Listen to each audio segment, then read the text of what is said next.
for today, or is this the second segment of the show for today? But it is Dr. Forrest Harris, who is the president of American Baptist College. And of course, Dr. Harris, we're sort of confused in reference to whether we're dealing with the second or the segment or the third segment. But let's have you two continue our conversation earlier to talk about the civil rights movement and to talk about the separation of the races in the southern parts, well, the separation of the races that created that movement. Yes, well, American Baptist College is a good example of how Southern culture and racism impacted black life, from religious life to economic and political life, is that blacks were not accepted on the same level and basis in community, in economic education institutions as were whites. And they were relegated to inferior lifestyles and less political and economic privileges.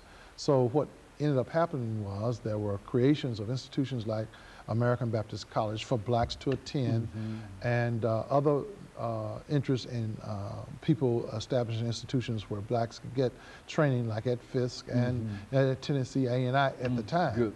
But all these institutions represent an effort to have a place for blacks to be trained and to get education, separate and apart from white culture and white privilege and white power. But what ended up occurring in terms of the civil rights movement was that these places, though they were seen as inferior and treated differently and given less economic substance and support by the dominant culture, they ended up being incubators to produce some of the great leaders that we are celebrating today, and some of the great leadership that Nashville itself has experienced. And so segregation certainly affected the way in which our culture developed our communities.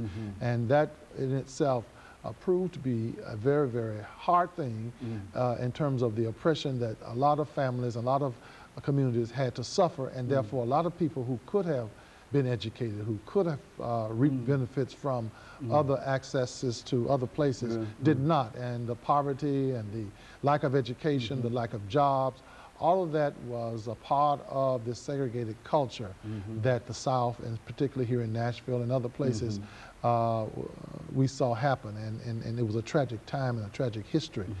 But I'm always thinking, as I think about now, the civil rights movement and what it meant for the progression of black life and the progression of this nation towards social justice, is that it never meant for these communities to be eliminated, or these communities not to have a distinct contribution, but it meant that they ought to have equal access to the economic and political empowerment that the rest of the community had, in order that it might produce the kind of families, the kind of religious institutions and educational institutions that our community needs. And American Baptist College fits right into that, that vision, because it's not an inferior institution. It's not an institution that has less to offer than any other institution as it relates to theological and biblical education. But over the years, as a result of suffering from the lack of economic resources and support, it has not been able to reach its full potential.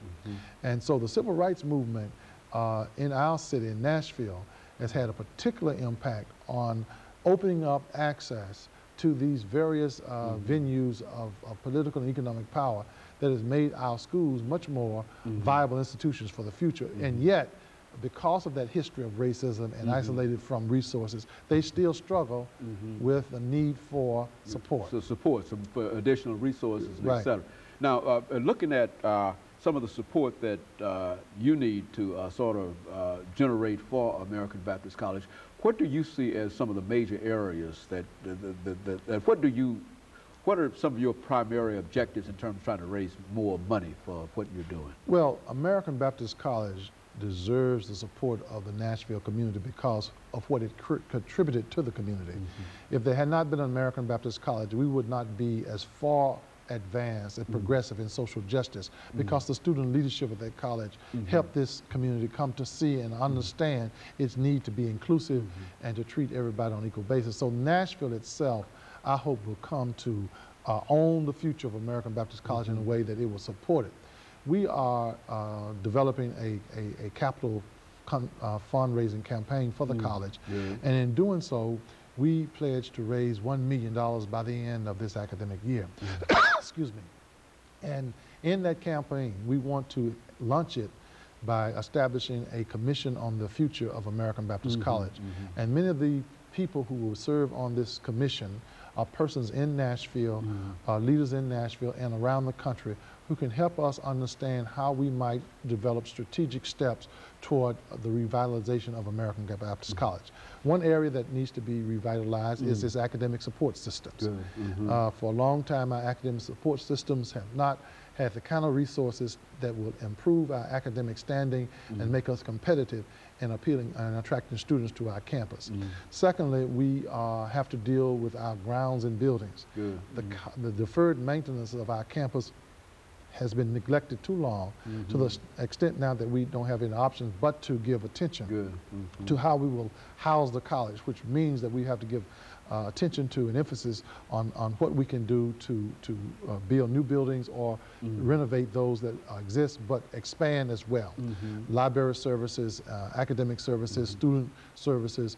Our students are in vital need of student housing in a way that is adequate. We have improved that somewhat, but we have a long ways to go in order to provide the kind of student environment on the campus for people to come.